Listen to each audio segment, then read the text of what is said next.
তোমরা যারা অবিবাহিত আছো, নিজেদেরকে ব্যর্থ প্রমাণ করিও না।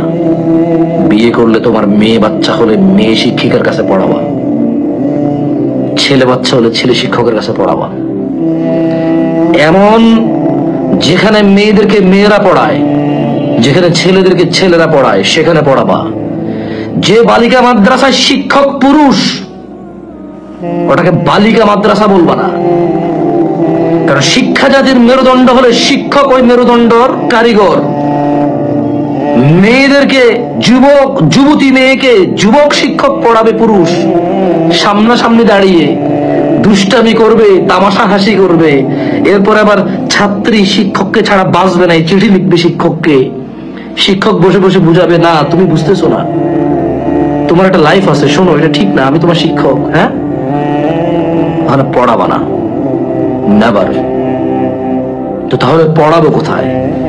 তুমি তোমার কর্ম ব্যবস্থা করো নাই, তুমি তোমার বাড়ির ব্যবস্থা করো নাই, তুমি তোমার যানবাহনের ব্যবস্থা করো নাই, তুমি তোমার খাওয়া দাওয়ার ব্যবস্থা করো নাই।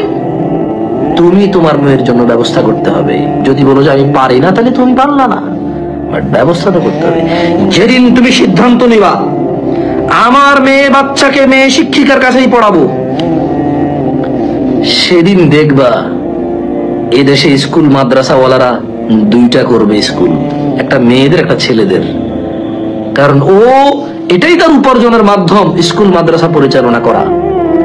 সো সে তার উপার্জনের কোনো খাত ছাড়বে না। তুমি যেভাবে চাইবা সেভাবে সে প্রতিষ্ঠান দাঁড় করাবে। আল্লাহ আমাদেরকে বুঝার তৌফিক দান।